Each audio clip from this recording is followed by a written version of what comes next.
kill we. They want kill all we.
Good evening.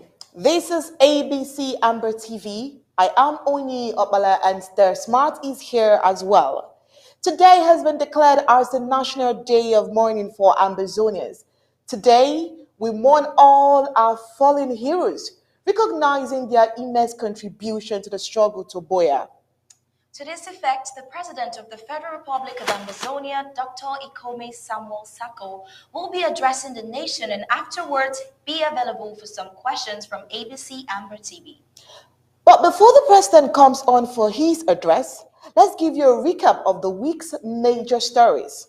This week on Undaunted, our news bulletin gave insights on the major happenings in Amazonia, a little bit of Africa, and a touch from the world. The week started with the first joint session of the Interim House of Representatives, and it was a solemn occasion. Observers say the presence of Pa Augustine Ndagam was a proof of legitimacy to the IG. Speaker after speaker got participants inspired. One speaker inspired the Undaunted newsroom. He is a historian, writer, and freedom fighter, one of those who have stayed the struggle to free Amazonia from recolonization. He is none other than Pa Augustine Ndanga. Some observers say the presence of Pa Augustine in Dagam was a proof of legitimacy to the interim government led by Dr. Sacco. Also, we gave you a report of how La Republique de Cameroon's agents killed by the Ambazonia Restoration Forces on March 2nd, 2022 in a Kondo Titi local government area were laid to rest. Now, let's move to a Kondo Titi. We emphasized that they also now bury their dead and can feel the pain of Ambazonians. Oh well, Star, don't you think that they can now feel the pains too? Yes, Oni. Party section president for Ekondo Titi, the Colonial Gendarmerie Brigade commander, Ekondo Titi, and three other Colonial La Republique de Cameroon agents who were put down by Field Marshal Tenkobo and his valiant ARF boys at Ekondo Titi last March 2nd were lowered to the earth beneath today to meet with Ekema at a colonial ceremony presided over by Abumne Confiance, Director of Cabinet to Colonial Prime Minister Dion Gote. We moved. We moved to the story of the Federalist, apologist Abobala, and controversial Ayabacho, how they traded words over themselves on Twitter. Abobala, a renowned Federalist, castigated Ayabacho, I beg your pardon, a controversial individual most Ambazonians consider to be a terrorist leader and anti-Ambazonia due to his recent manifested policies. The war of words between the two men came after reports emerged that some church leaders and civil society actors are in Switzerland on invitation in a consultation on a peaceful resolution of the near 6 years armed conflict in southern Cameroon's Amazonia. This development was not independently confirmed. Stay smart, don't you think that the behavior of both men were alarming? Well, I would say that the behavior of the two yesterday on Twitter was scandalous. In two separate outings gone viral on social media, Abba Bala, a renowned Anglophone lawyer, well known for his quest for federal status for Cameroon, has castigated Ayaba Cho, known to be working closely with intelligence services of La Republique du Cameroon, ready to auction the southern Cameroons to the La Republique du Cameroon. Agbabala in his tweet debunks Ayabacho, who is out to kill fellow compatriots fighting for the liberation of Amazonia, as having no local standing to speak as a leader for the people he has been killing and continues to kill for blood money. Agbabala spells it out in black and white, bold and clear. We also gave you some report about some coup plotters who might be in jail soon for crimes tantamount to felony in the United States of America. Now, the good news is the United States of America is not the banana republic. It is a country guided by law, and in situations where insensitive behaviors have been manifested to the full, it is only but right for the course of law to take precedence. Now, the newsroom is privy to a very important document from the law firm of the interim government. Mr. Smart, please give us the detail.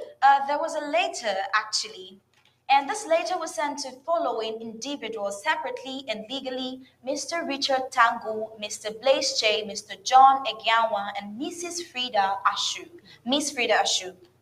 From Law Office, Malloy and Malloy, 3685 Park Avenue, Ellicott City, Maryland, 21043, dated April 13th, 2022. And it reads: Dear Mr. Tango, I represent Ambazonia Foundation Incorporated. On March 1st, 2022, you were suspended from being a member of Amazonian Foundation International. You must not attempt to act on behalf of Ambazonia Foundation Incorporated. This is a notice to cease and desist from presenting yourself as representatives or member of Amazonia Foundation Incorporated. You must deliver all intellectual property, accounts, websites, passwords, etc., which are in your possessions to the President or Board of Directors of Amazonia Foundation Incorporated within 7 days from the receipt of the letter. See attached addendum. Sincerely, Patrick D. Malloy. The addendum to later, dated April 13th, 2022, the following items must be returned. One, websites responsible individuals were Mr. Blaise Che and Mr. John Egianwan. One, AmbazoniaFoundation.org. Two, AmbazoniaGov.org. Three, HopefullyFoundation.org. 4 on masshoperelief.com, 5 cidambacitizens.com. B. Account responsible individuals were Mr. Richard Tango, Mr. Blaise Che, Miss Frida Ashu. 1. Transwise. 2. Ambazonia Foundation, United States. 3. Ambazonia Foundation, Australia. 4. Ambazonia Foundation, UK. 5. CoastalPayment.com, Australia. 6. Southern Cameroons Foundation, Incorporated, US bank account. And C part was payment platform responsible individual Mr. Richard Tangu, Mr. Blaise Che, and John Eganwa. 1. Brain 3. 2. Stripe. 3. Silent Donor. 5. eServicePayment.com. The email IDs responsible individuals were Mr. Richard Tangu and Mr. Blaise Che. 1. ambazoniangov.org. 2. Southern Cameroons Foundation Incorporated. All super admin password. That's it. Thank you so much for that report. Now, on the foreign scene, we also brought you reports that for Ukraine's refugees, Europe opens doors that were shut to others. It is great to see Ukraine's neighbors welcoming refugees with open arms. It is great to see the international community collectively providing succor to the victims of the war in Ukraine that's only 2 months old. But it's worth taking a look at why refugees from Africa and the Middle East haven't received the same treatment. Some think it is racism. Well, I'm also wanting to think that way. But I also believe that it is more. What do you think, Star? Yes, Onyi, from our statistics, almost 4.4 million people fleeing the war in Ukraine have entered Poland, Romania, Moldova, Hungary, Russia, Slovakia, and Belarus since February 24th and up until this date. Even for children, the European Parliament has adopted a resolution recalling for children fleeing war in Ukraine to be given safe passage and for assistance for those internally displaced or unable to leave areas under siege. Amongst others, the MEPs have recommended that child protection officers should be present at the borders to help identify vulnerable children and record their identity and nationality as well as their specific needs. I also think that the problem in Africa is also channeled towards underdevelopment. Also, Biden's administration to grant temporary protection to Cameroonians. Sir, to think of the fact that in yesterday's news we were expressing concerns as how Ambazonia refugees are treated, which we also just mentioned a few moments ago. And then having these today and in our recap news for today sounds more like a breaking news. Indeed, it was a good Friday yesterday for Amazonians. In seeking to regularize their immigration status in the United States of Amazonia and to the nation of Amazonia as a whole. As reported by the Washington Post at 9 a.m. Eastern Time yesterday, Friday, Homeland Security Secretary Alejandro Mayorkas granted immigrants from Cameroon temporary protection in the United States on Friday, allowing them to remain in the country for 18 months and apply for work permits. Now, here is the drift. Only Cameroonians living in the United States as of April 14th are eligible for temporary protected status, the TPS, which typically benefits undocumented immigrants and those with visas that are set to expire. Now, a 1990 immigration law authorizes DHS to grant protection to people from nations experiencing war, natural disaster, and other extraordinary and probably temporary conditions. In the Cameroon's decision, DHS cited the years-long armed conflict between the country's English-speaking minority and French-speaking majority, and a just significant rise in attacks by the extremist group Boko Haram. The report also stated that officials said that hundreds of thousands of people, displaced Cameroonians particularly, lack access to critical services such as hospitals and schools, and that the violence has triggered a humanitarian crisis of economic and food insecurity. Mayorkas said the conditions make it unsafe for Cameroonians to return home. The United States recognize the ongoing armed conflict in Cameroon and we will provide temporary protection to those in need, he said in a statement. Cameroonian nationals currently residing in the US who cannot safely return due to the extreme violence perpetrated by government forces and armed separatists and rising attacks led by Boko Haram will be able to remain and work in the United States until conditions in their home country improve. These were his words. Interestingly, though, the designation adds Cameroon for the first time to a growing list of countries such as Sudan, Haiti, and Ukraine, to which Mayorkas has used his executive authority to prevent immigrants from being deported. The Center for America Progress, a think tank, estimated that as many as 40,000 Cameroonians, 32,700 adults, and 7,300 children could be eligible for protection. This is a big one, Onyi, because such statistics La République de Cameroon would rather choose to distort. It goes further to say that the designation takes effect when the notice is published in the Federal Register and applicants must pay a fee and clear background checks. Okay, now another point, an important aspect of the Washington Post report is that the temporary status offers a measure of stability for Cameroonians who have been in limbo for years. But it is far from the permanent legal status many hoped for under the Biden's administration. President Biden has set a bill to Congress that would create a path to citizenship for the estimated 11 million undocumented immigrants, including Cameroonians in the United States. But the measure has gained little traction in Congress amid frustration over a record breaking influx of migrants at the US Mexico border this year. The Trump administration had attempted to sharply curtail the use of temporary protected status, complaining that it is often extended long after the initial emergency has passed. Salvadorans, the largest group with TPS, have had the status since 2001. And I brought to memory that the Secretary of State Antony Blinken announced in June that his agency would impose visa restrictions on those involved in undermining peace in the English-speaking region of Cameroon, and that the United States is committed to ending the continuing violence. But advocates for immigrants said visa restrictions would not shield Cameroonians from being deported into dangerous conditions. 68 advocacy groups called on Blinken this month to recommend more countries to DHS for the TPS designation, including Cameroon, Colombia, and Democratic Republic of Congo, Ethiopia, Guatemala, Lebanon, and Mauritania. To crown it all up, the Leadership Conference on Civil and Human Rights, a coalition of more than 230 national organizations, called for the immediate designation of TPS for Cameroons in February. It cited a report by Human Rights Watch, which found that government security forces and others subjected deported immigrants and their family members to beatings, extortion, and rape from 2019 to 2021.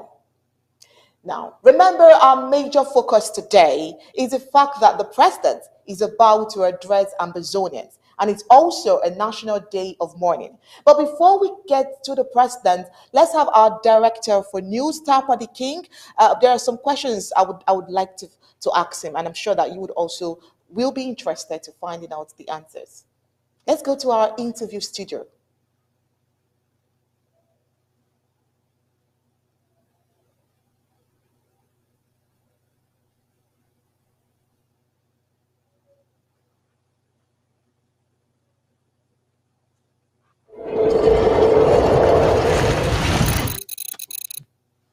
Good evening. Can you hear me?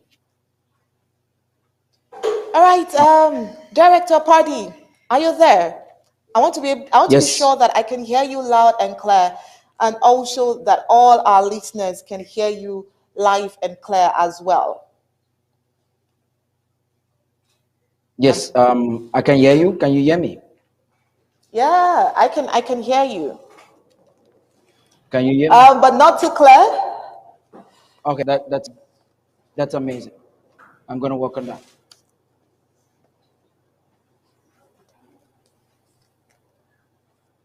Okay, can you just say something so that I'm sure that Yes, I can hear actually, you loud and clear? I've been watching your news. Yes, the president of the Federal Republic of Amazonia will be coming up live in a few minutes, and that is, I presume, reason why they're coming live will be to on the issues to America's reaction when it comes to the of the peoples of the Federal Republic of Amazonia. We all saw how Amazonians were jubilating home and abroad, everywhere. Even French Cameroonians benefited from the city again generation of Amazonia that has taken the, the responsibility to, to set straight the records. So in a few minutes, we're going to be receiving the president. It is my wish that the president is going to tell us something even more interesting. I'm watching on Facebook and on YouTube, even the satellite tells me that in a few minutes we will be having the president. Please, somebody to tell somebody that the president is supposed to start to address the nation in the next 10 minutes. Yes, Onye, over to you. If you have some question for me, go ahead. But then For the the better president's person to answer address. most of your questions to the president. All right, so while we wait for the president's address, when you hear or when we talk about the National Day of Mourning, what is this significant of today? And is it going to be practiced every year? What do you Okay, think? this particular situation has been put in place. It's an impromptu, I would say. It was a timely call. It's a response to a very critical when an enemy has strategized. We have enemies who have strategized and they have escalated their strategy just to destroy us. They have created a so-called unity war, and in fact a group of interest, Federal Republic of Amazonia. It's a group that has infiltrated our self-defense apparatus, purporting to be Amazonians. Unfortunately, they purporting to be the restoration forces. You have a well-renowned, I would say, warlord who is now presenting himself more as a terrorist, and who, for every reason, that he is working for the enemy, not for his own people. His army has needed, I'm not talking about even the armed forces or the defense forces or the restoration forces. We have seen his army beheading Amazonian civilians. So it's a critical time when the president felt that, okay, for us to refocus, we would have to remember all those brave warriors that have put their lives at stake. Okay. I think the president, in just a few minutes, will tell us or will give us more details as to why he decided for us to have this day today. I don't think it is a national day that is recurrent. It is just for this occasion. We may have it again. I don't pray that we have it again anytime soon. I don't pray that any of our restoration forces pass away. But this day, the wasting, the passing of Insubu has provoked the clarion call. The president, I think, I'm trying to dig into his mind. He wants a situation whereby he will remind Amazonians of those who have paid for our freedom with their blood, and maybe to re-energize the people to escalate whatever they are supposed to be doing for at this given time. All right.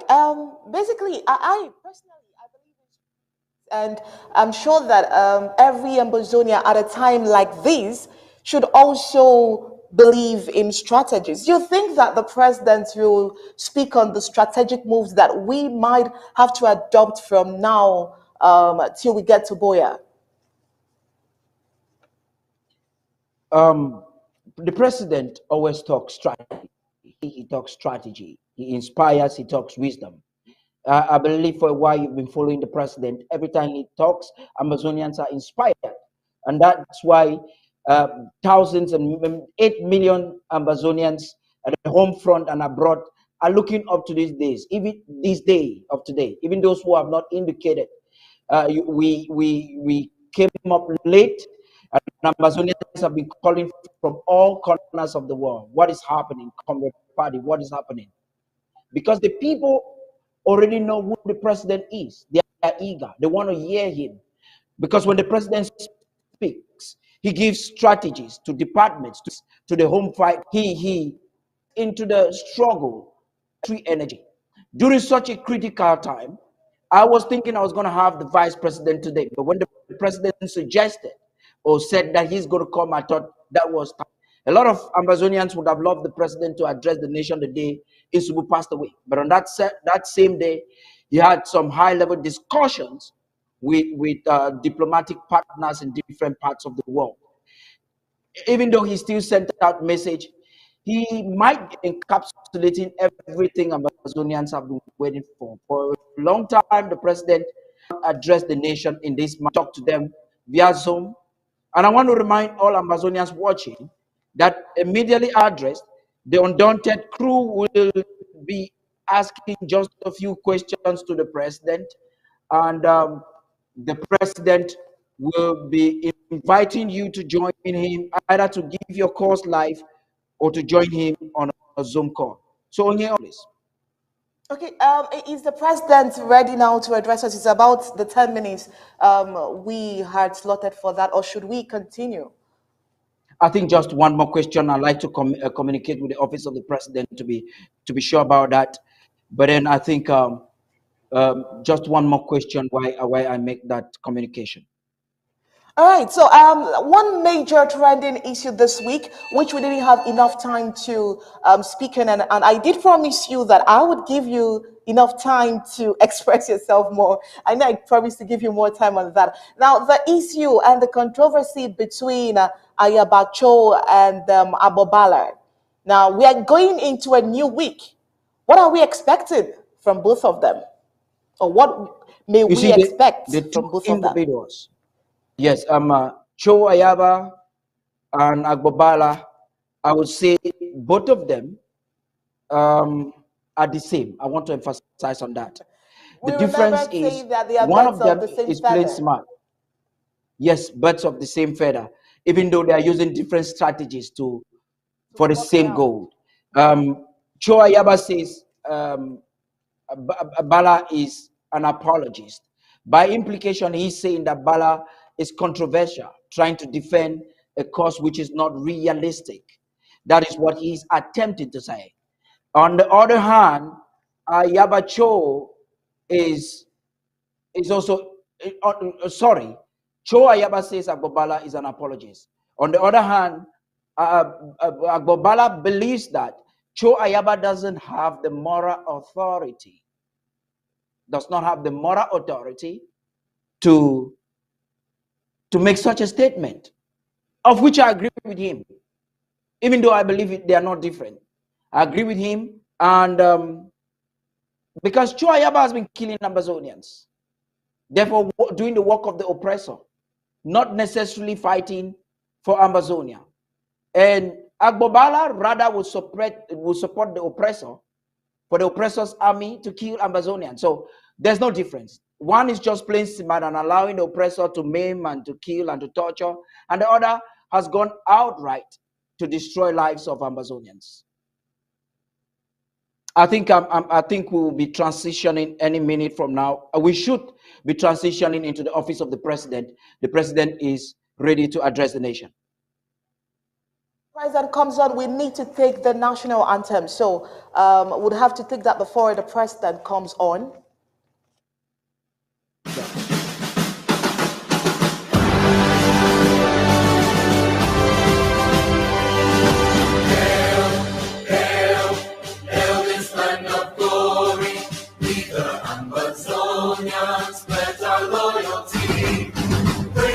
Our Savior, who granted us our freedom, allegiance to the heroes who bore the land with their glory to glory, we rise and never to fall. Here in our nation, flowing with milk and honey, glory, glory, glory to the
All right, sincerest apologies for that little technical hitch up there.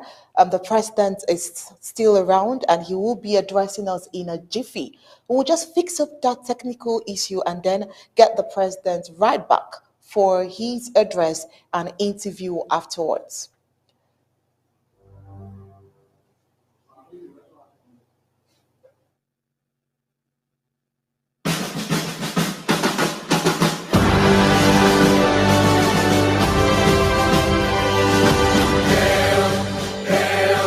Hail this land of glory, we the Ambazonians pledge our loyalty. Praise the Son, our Savior, who granted us our freedom, allegiance to the heroes who bore the land with thereof. Glory to glory, we rise and never to fall. Here in our nation, flowing with milk and honey. Glory, glory, glory to the Father, for making you a nation, a son forevermore. Ambazonia, land of freedom, you shall live in plenty, meeting our need, and your children shall be like the stars above. The Most High God be the watchman of His nation. Ambazonia, land of freedom, you shall live in plenty, meeting our need, and your children shall be like the stars above. The Most High God be the watchman of His nation.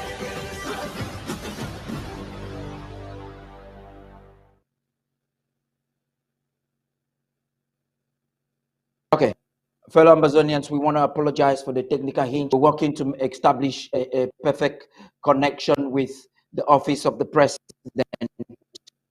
and we realize those are some of the consequences you face doing virtual production. While we're waiting for studio to connect with the office of the president so that he can address the nation this evening, I will still want to expand on the discussion I was having with Onye. I hope Onye is well seated in the studio to enhance these questions.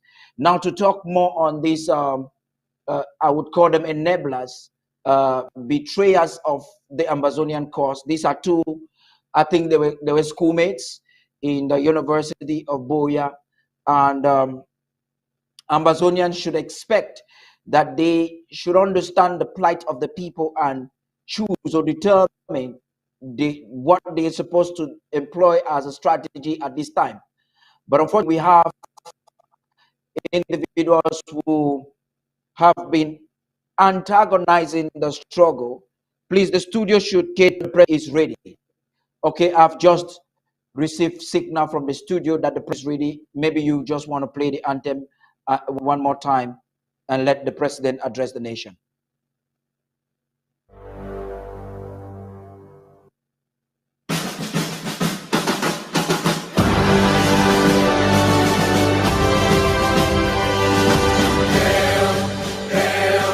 Hail this land of glory, we the Ambazonians pledge our loyalty. Praise the Son, our Savior, who granted us our freedom, allegiance to the heroes who bore the land with thereof. Glory to glory, we rise and never to fall. Here in our nation, flowing with milk and honey. Glory, glory, glory to the Father, for making you a nation, a son forevermore. Ambazonia, land of freedom, you shall live in plenty, meeting our need, and your children shall be like the stars above. The Most High God be the watchman of His nation. Ambazonia, land of freedom, you shall live in plenty, meeting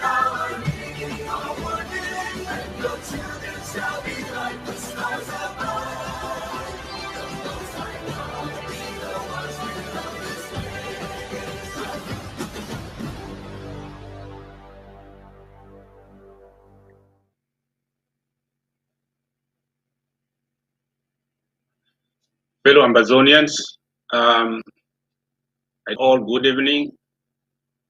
I came here today for a brief interview on ABC to touch on some very issues in our struggle and our people.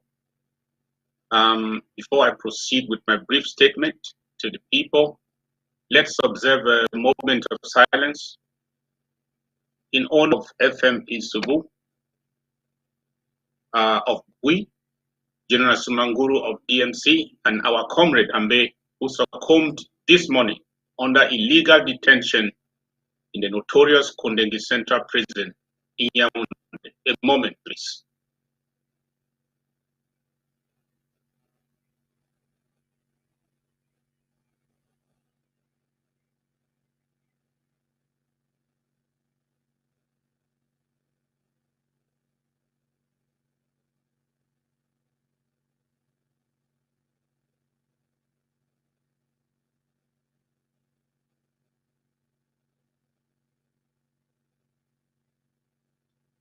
May their souls rest in perpetual power.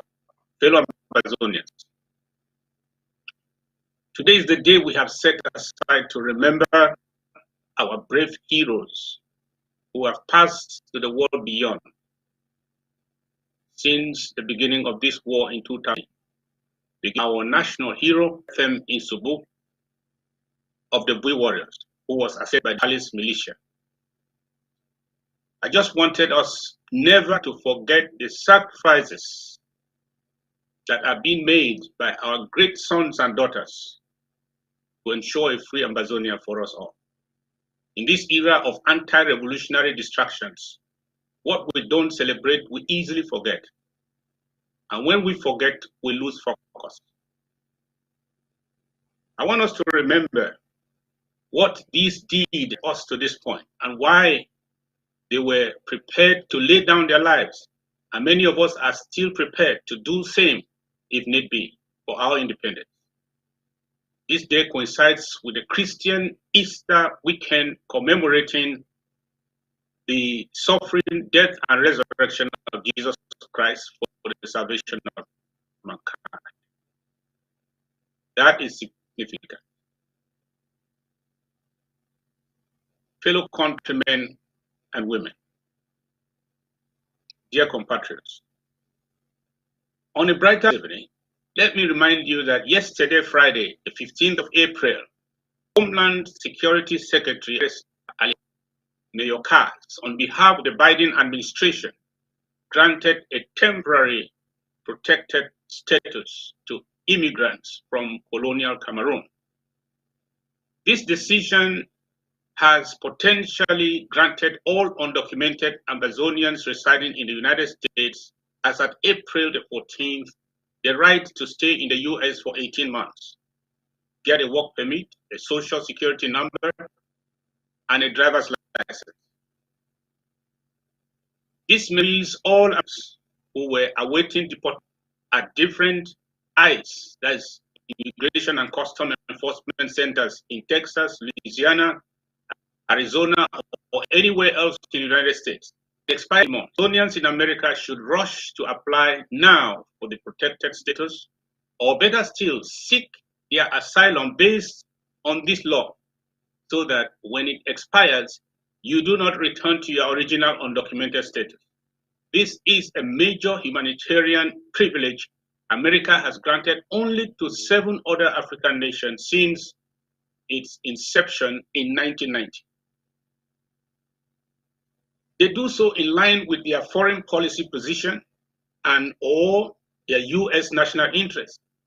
This is one of the highest gestures any nation can grant the citizens of another nation. On behalf of the Ambazonian people, I want to say thank you to the Biden administration and the American people. In so doing, America, we should understand, is not shifting the burden of care to the UNHCR. It is assuming responsibility to Amazonians in America fleeing from the war with their taxpayer dollars. For this, I want to thank America for leading in the right direction, not just for endorsing the Swiss-led process and imposing a travel embargo on certain war criminals in La Republique, but now for extending their hand of rescue and protection for our fleeing people seeking refuge in the United States. The action of America and the world, as we know, are leading actions. This is therefore a reminder to African nations and the international community to more than look away, wishing the war will go away, and pretending this is an internal problem that French Cameroon can address. This move by the leader of the free world is an emphatic rejection of the mountain of lies and propaganda told by the French and French Cameroon to the world that the war has ended and that all we need now is in Ambazonia is reconstruction, DDR centers, and the implementation of their bogus special status. This action by the United States is also an appeal to the conscience of the do-nothing international stakeholders, especially France, China, and the UK, who continue to ignore or downplay the war, but are trading with the genocidal regime in Yaoundé. Here is the United States correctly defining the ongoing conflict in Ambazonia as a war with consequences beyond the Cameroon borders. It is an attestation that the conflict has attained a significant reality with no winner in view. This message should be clearly understood by the ICC that is ignoring our petition, the International Committee of the Red Cross that has constantly downgraded this war as a non-armed internal crisis. Human rights organizations such as Amnesty International and Human Rights Watch for their deliberate underreporting and mischaracterization of the war as a crisis with about 3,000 killed and all their constant talk about crimes on both sides. They are all reporting the war in Ukraine with focus and without exaggerated reports on numbers killed. The International Committee of the Red Cross is even raising money now to support Ukraine. May I ask, how many in Ukraine compared to Amazonia before the world decided to help Ukraine? Are we treated to get this explained to you? The wheel of diplomacy grinds slowly but surely. Firstly, I want to be generous by thanking all those who participated in one way or the other to make this happen, including some One Cameroon groups. I should be honest. I appreciate those who took part in protests, the ICE detention centers, Immigration and Custom Enforcement centers in Texas in 2020 and 2021, despite the corona pandemic. Those who wrote letters, sent emails, carried out online protests to the Trump and Biden administrations, condemning the deportation of Cameroonians and Ambazonian immigrants. Thank you. But without beating our chests, I should tell you how the IAG contributed towards this landmark achievement. We mobilized resources to the tune of $40,000, engaged to help us counter the Biden administration during the crucial first 100 days in office.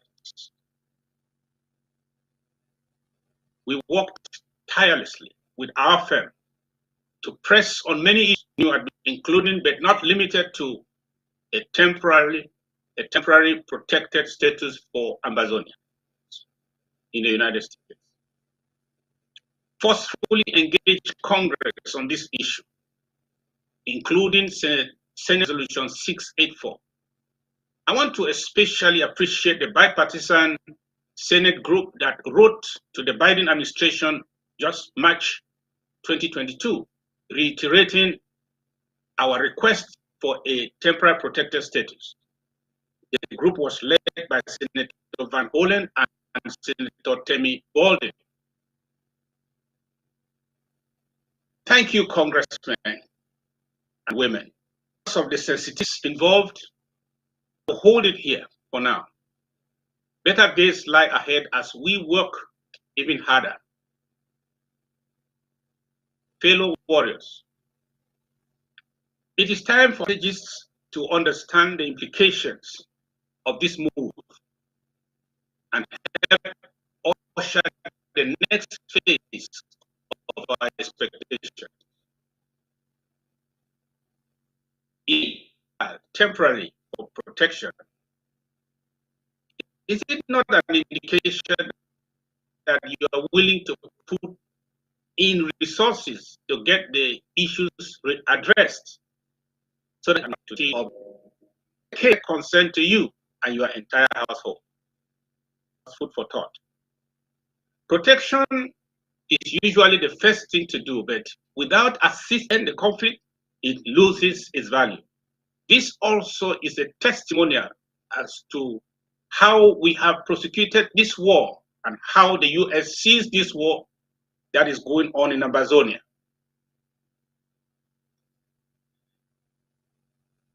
The US offered to protect all Amazonians and Cameroonians fleeing the war, not Boko Haram. This is a resounding failure of the French Cameroon propaganda trying to call us names in order to justify their in Amazonia and their hesitation to meet us.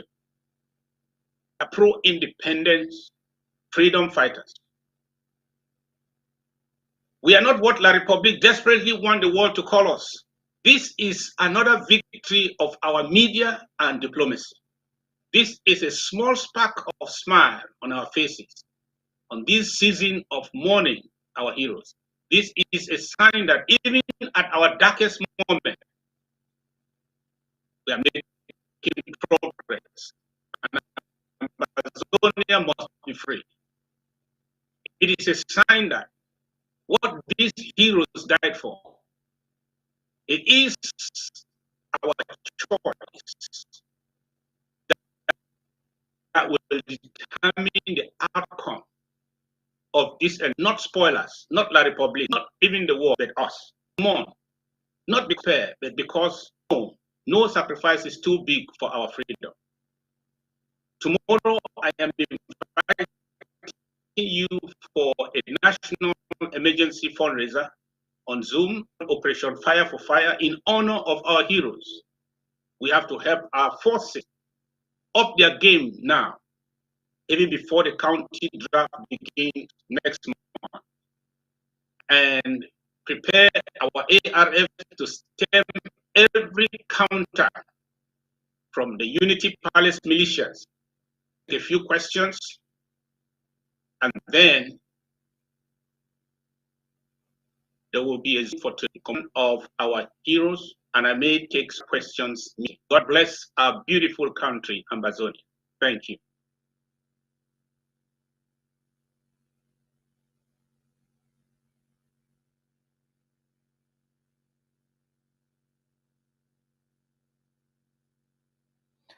Thank you much, Mr. President. I would like the studio to play the anthem, please.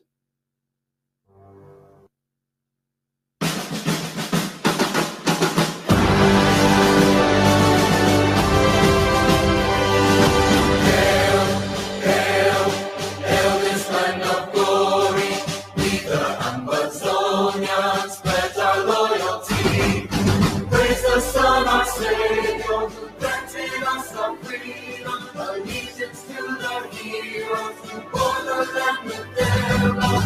Glory to glory, we rise and never to fall. Here in our nation, flowing with milk and honey. Glory, glory, glory to the Father, for making you a nation of joy forevermore. Amazonia, land of freedom, you shall live in plenty, meeting our need, and your children.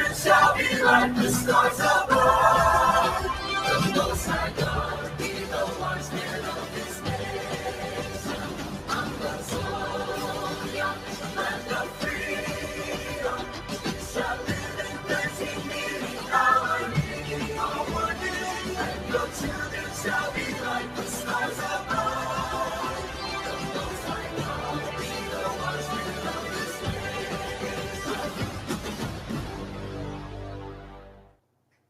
Thank you so much, Mr. President, for that speech. You're welcome to the ABC Amber TV interview studio.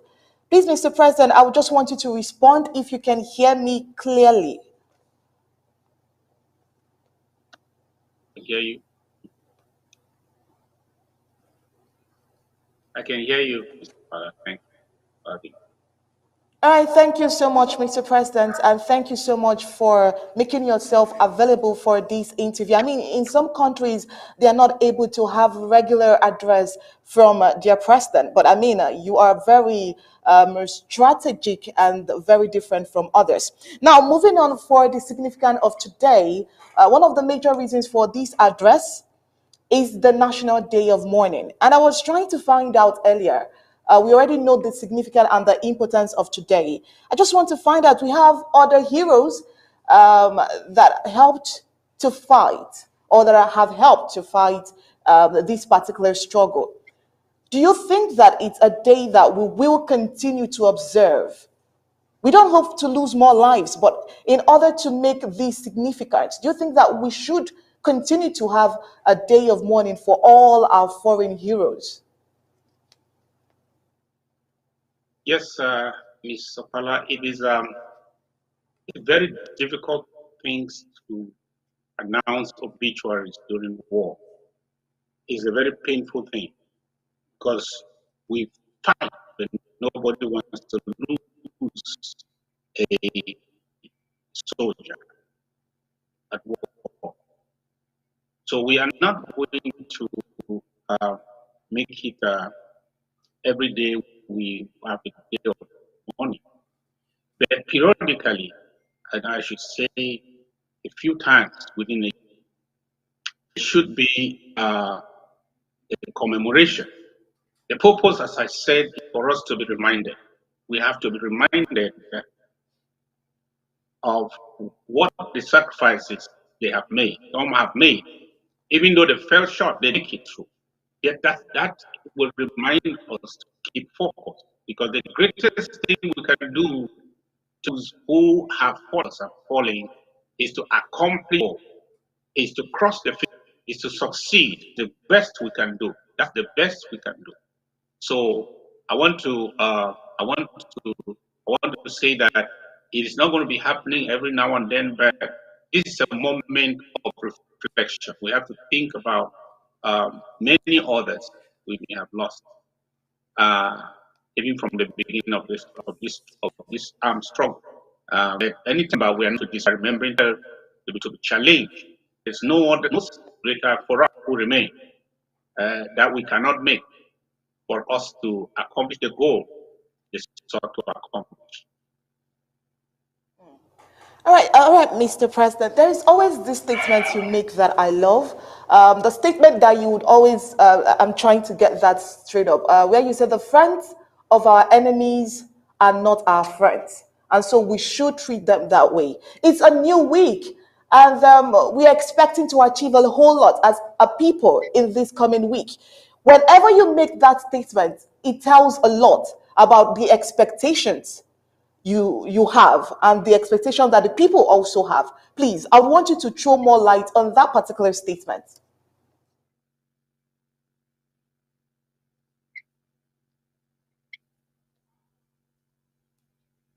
Those who are friends or enemies, a pair that says birds of the same feather flock together.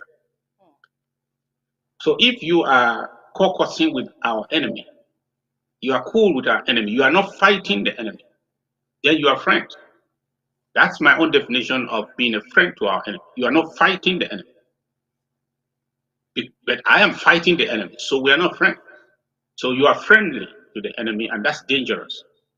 So even as much as we want to create, we want to be one, that is impossible, because our enemies will not only be defined by their ethnicity, they will also be defined by who their friends are and what they do. So even your friend, your brother can become your enemy tomorrow because he chooses to side with the enemy against you.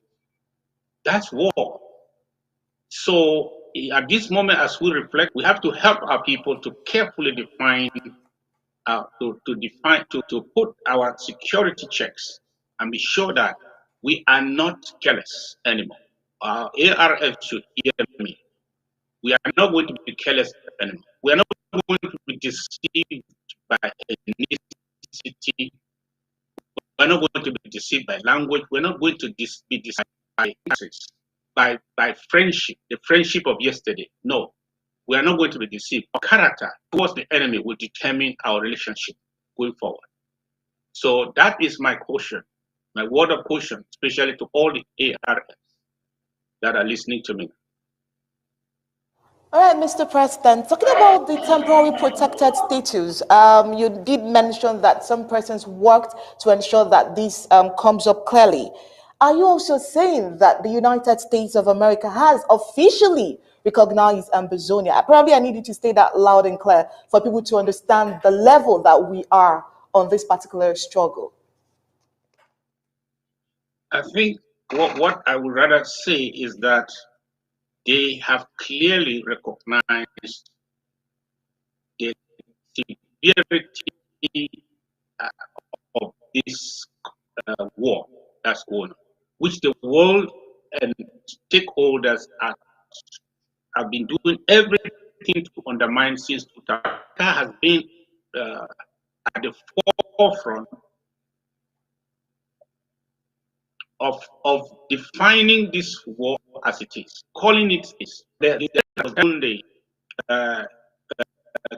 killers that you cannot wait, you must negotiate. Yes. And so they backed the Swiss-led process, and they are still behind it as I speak. They back any initiative that will lead to a negotiated settlement between the Republic and Amba. Yes.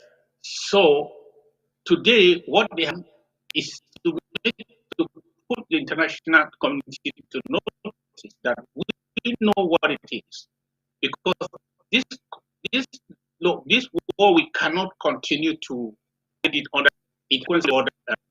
And even in America, we have thousands upon thousands of Amazonians who are here, people who are here because of that war, and we are offering them temporary protected status. So it's a recognition of the war that is going on for what it is, so that other international organizations should follow suit. They should do what they are supposed to do. We have a petition with the ICC because they look at it, trying to characterize it as some internal crisis. And then the International Red Cross supposed to have reclassified our conflict as a non-international armed conflict, which raises the bar and qualifies all our fighters, our ARFs, as combatants. But today, they are looking away. There's war going on. This is only granted by the United States. War situation or a natural disaster of significant proportion. So this is acknowledging the reality of this war, and I'm sure it's disturbing to those who thought that they can just bury it. I think advent of the Ukrainian crisis, the hypocrisy and of the silence of the international community became exposed. And with what the United States has done, I think the others who have decided to be silent and rather trading with the genocidal regime in Yaoundé, it's a call to their consciences to do the right thing, to consider this as a conflict, as a war, and do what they do in other warring situations. Because we are not different. We are human beings. Our cause is legit, as legit as that of the Ukrainians. We have our director, Tapadi King, but before he comes on to also ask some questions, you just mentioned the war Ukraine and Russia has been on for the past few weeks. Now we see that some international communities are coming to the aid of Ukraine, supporting them. And on several occasions, we've also mentioned the fact that these international bodies or countries are not recognizing some countries in Africa that are also struggling. For example, we here, Ambazonians, um, are we saying that this war will also, are we hoping rather that this war will attract international communities? If no, what are the strategies we are putting in place to get succor from other countries? You know, as I said, the war in Ukraine has exposed the the partial nature of the actions and reactions of the international community on world issues, on conflicts around the world. And we have not taken it lightly. We have called the ICC, draw their attention to that, to the difference they have made and why. We have demanded to know why are they now interested already in Ukraine? And they have said they have done nothing, even with a petition of more than 200 pages lying on their table for more than 2 years. Why? Why have they not done the same as to the people of Ambazonia? What are the parameters that they have used to classify us as insignificant a conflict? So, and I believe that a lot is changing because their response to us was positive, that they were going to do something about it and that they are already doing something, and we demanded to know what they were doing. And I think that this has helped us to have a contrast. And it is our time to press on with these parties, whether it's the ICRC, International Community of the Red Cross, that has refused to correctly classify our conflict. And they are rushing already to Ukraine. Now they are even raising money, as I said in my speech. They are already raising money for Ukraine. Where would they correctly classify our conflict and even raise money for Ambazonia? When are they going to do that? Let them tell us the parameters that are used to make that judgment. That puts Ukraine on a higher scale. If anything they can tell us. So we are going to press on to make sure that we are understood now better than, because there is a clear example, a clear point of reference. We will use the reference, the Ukrainian case, as a point of reference for in our diplomacy, and as we continue to push behind the scene. Our strategy will be to give our conflict greater visibility, because now there is a clear a clear case for an example to the world, so it is easy for the world to see that something is not being done and that's not right.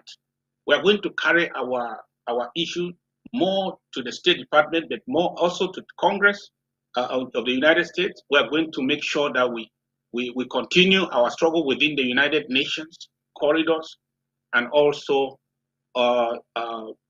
members of the Security Council of the UN, who are supposed to be decision makers on the international platform. Okay, thank you so much, Mr. President. Please hold on. We have Tapadi who would also ask a few questions before we'll let you go. Tapadi King, are you there?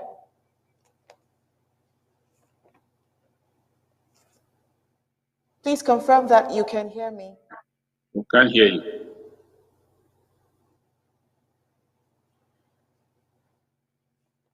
All right. Tapadi King, if you're not there, would have to continue with this. All right, Mr.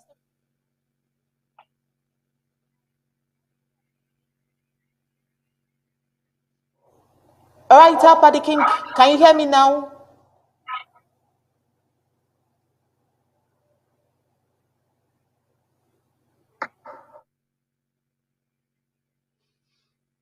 We can't really hear you, Tapa the King. Please, can you be more audible?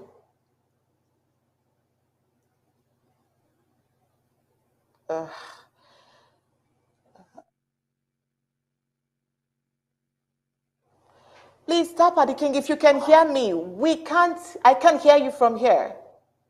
So probably you need to check your Okay, I connection. can I hear can't hear you. you from here. Please We check your can hear you now. connection. Check You your just did something. Okay, We can hear good. you now. Okay, thank you. Thank you Go very ahead. much, Mr. President. I want to use this opportunity to say thank you for always creating the time to with us.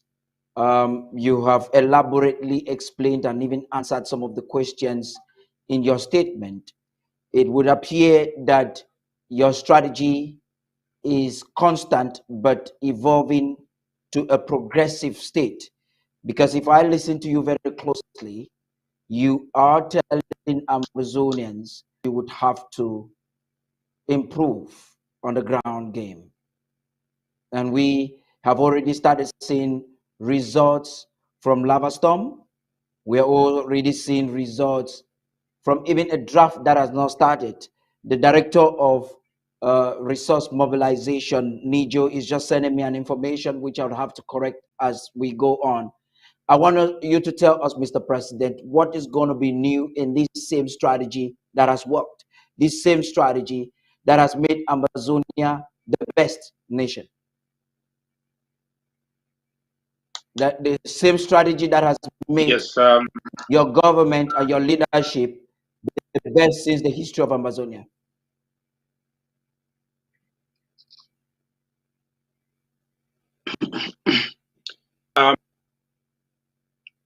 We are going to take away the filters now.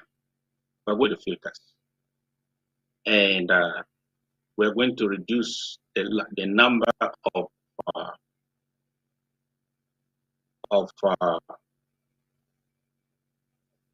handlers.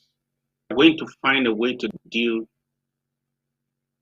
directly with our forces on the ground. And we are going to make sure that money that goes direct quickly to say that they will come and join us Sunday. I want to tell you that it should come with cash,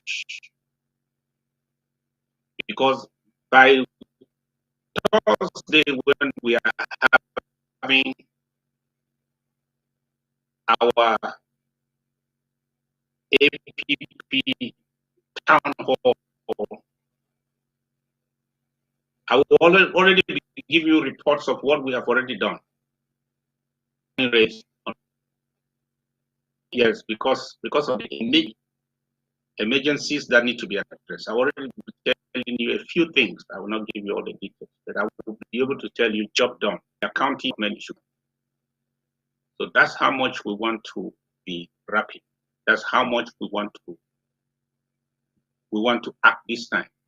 We want to work with who are willing to work with us. We want to defend who are for Amazon. We want to make sure that we are there for them at their first call.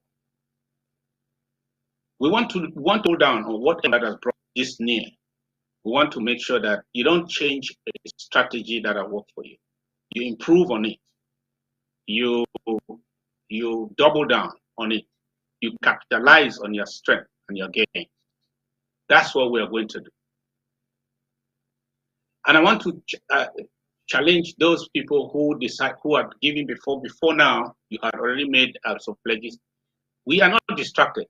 We are not moved. We are not distracted. Everything we planned and programmed to do, despite the interruptions from the coup plotters trying to with our finances, we are not going to stop one thing. We are not going to take up one thing on our agenda to do this year. We are going to do it with little or much. We are going to do it.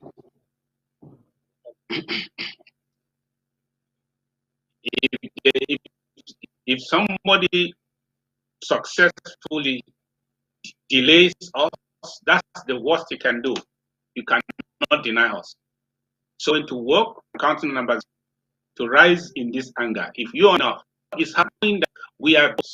Please translate that anger into a donation that you can monitor and see exactly what it does in a couple of days ahead. We will overcome. I can assure you that. Once again, Mr. President, thank you for that.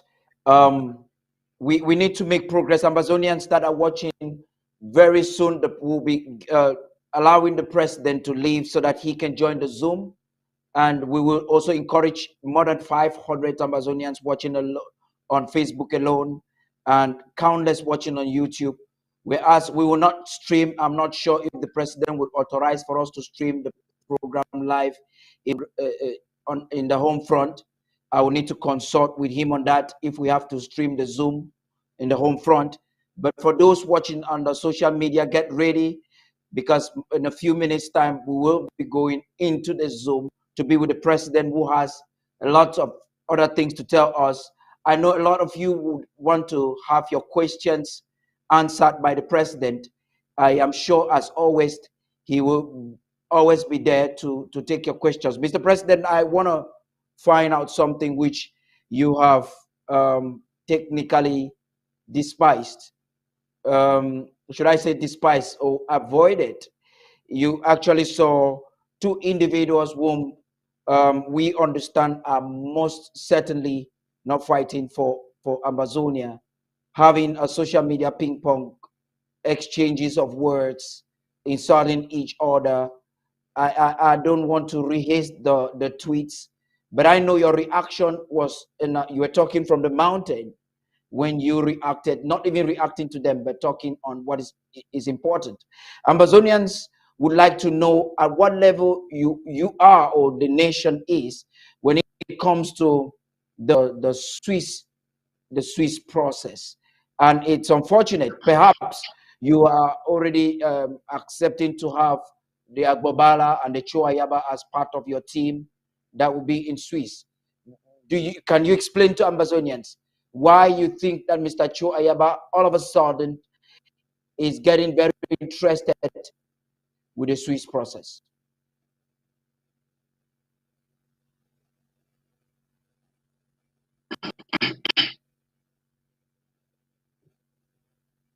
Everybody should be interested, should have been interested in the Swiss process a long time ago.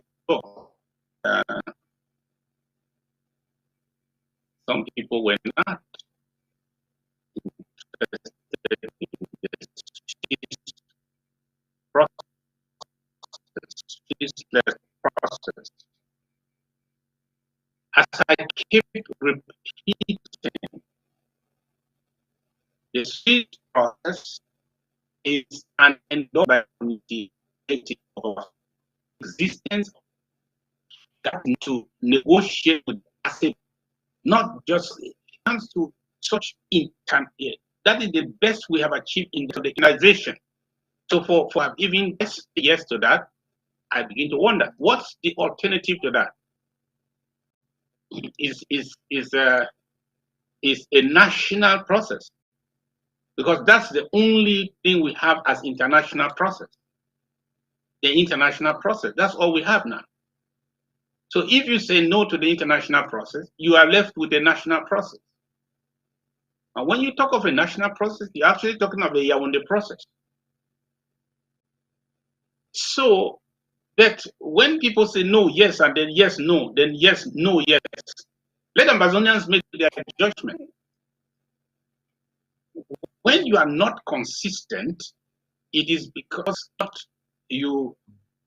there's something to question. Consistency is the principal characteristic of truth. When you are standing on the side of truth, you will be consistent.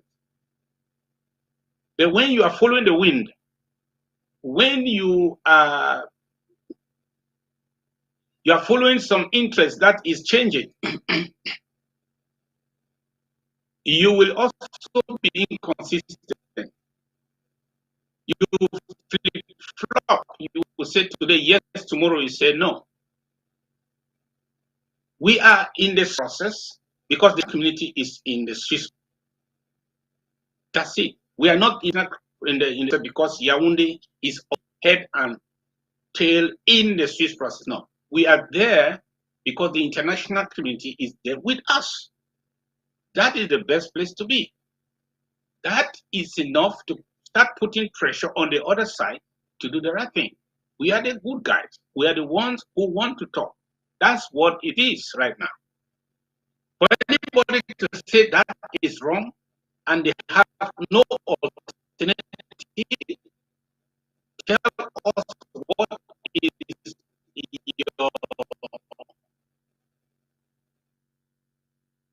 your, your reason.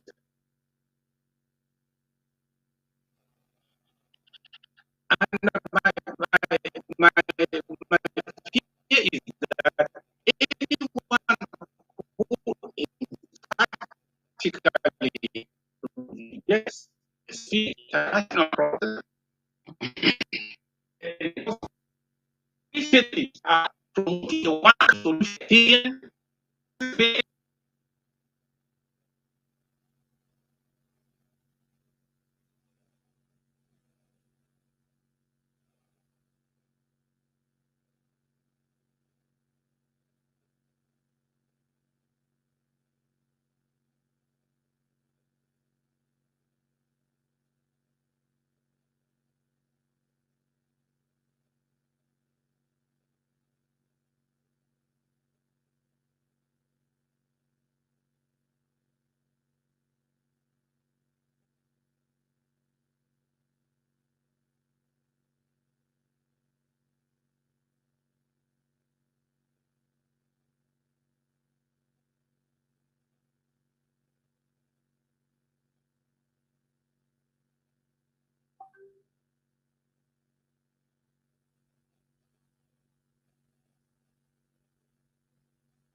All right, we sincerely apologize for that technical mix-up there.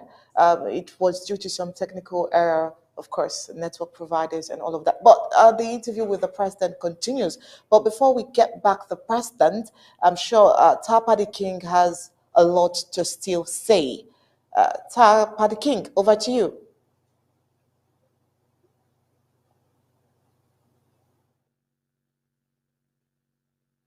Yeah, can you hear me?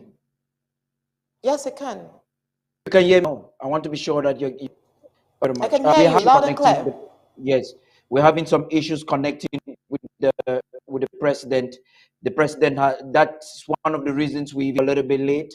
The president has been having some issues connecting. We'll see if we have just about two more questions for the president. I'm going to see if the technicians can successfully connect him again. If not, I would advise everyone to join on the Zoom as soon as we end this broadcast.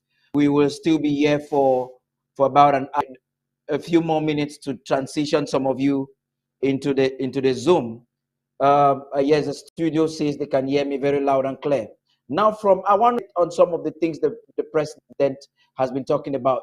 You actually heard the press um, questioning or highlighting flop to Ayaba and Agbobala. From what the president is telling us, education that individuals have something to hide. these individuals might just be very honest to their own people. And that's why it's consistent. The president is making us to understand that the Swiss-led process is the only international process made available for the nation of Amazonia. And therefore, if anyone is rejecting it, you're actually rejecting for a national. And there's no doubt, I suspected that even before the president mentioned, we understand some of these coup plotters working for Colonel Banqui, some of them receive some Yaoundé, and are doing either to discourage Amazonians so that we will focus or take us to Yaoundé, not Boya. So it's quite eminent that by their fruits, the Bible says, by their fruits you shall know them. So their actions are matching their words. Now, for us to make progress with this discussion, the president highlighted during his address, I think we'll be having this powerful discussion together. And as soon as the president is connected, let the technicians signal you and you let me know so that we can take some things. Is the president connected? Is the president Not yet. connected Not right now? yet. Here is listening, like how to indicate. Not yet. Okay, The president is not connected we yet. heard the actually giving. Okay, we actually heard the president elaborating lavishly the significance of what the United States of America has done on behalf of the nation of Amba. And I think that was quite instrumental. Right now, I will I would like to liaise with the vice president. It's exactly 8 p.m. time, 1 hour. I hand studio right now to play some for you ladies to analyze the president's speech for the next minutes. I hand you. I'm calling on Ambazonians watching us on Facebook. Please, you have to connect the Zoom link. We'll be sharing it right now on the comment section. You can connect and join and talk with the president. Hand over to you, Onye.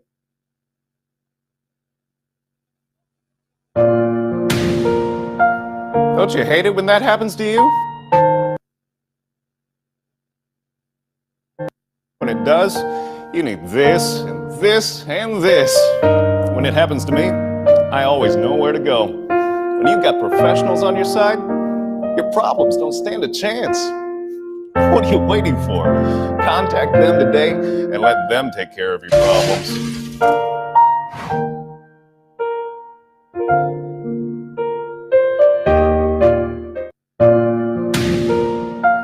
Don't you hate it when that happens to you? When it does, you need this and this and this. When it happens to me, I always know where to go. When you've got professionals on your side, your problems don't stand a chance. What are you waiting for?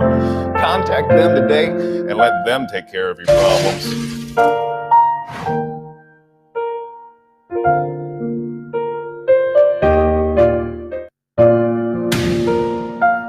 Don't you hate it when that happens to you? When it does, you need this and this and this. When it happens. All right, thank you so much for your patience. As it is, the president is back, and so we'll just round up these interview sessions before we go into the Zoom meeting with the president. So please, Tapati King, are you still there? So that we can round up this interview section with the president and go to the next stage. Yes, I think I'm here.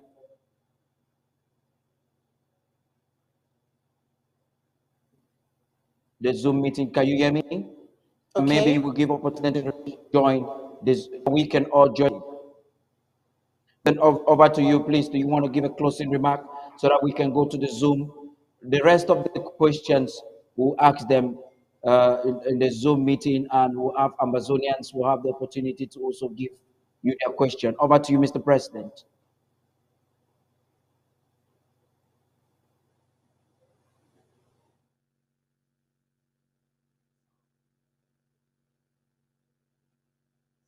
Mr. President, if you can hear me, you need to work on your sound. Please check your mic and connection.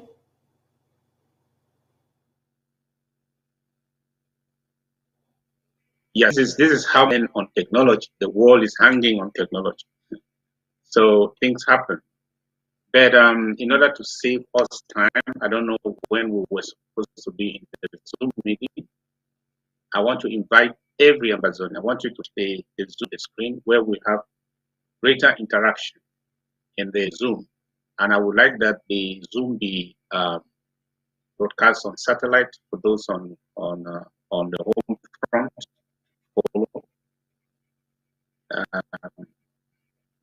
And then let's go to the Zoom and let me entertain you. Be reminded of the achievements and the acts of all of us that have gone and their wish at departure that we fight on to the end, and then prepare ourselves again for what I would rather you come to this and ask them that I will. These are day for our warriors. It's about the warrior sacrifices they have made. Thank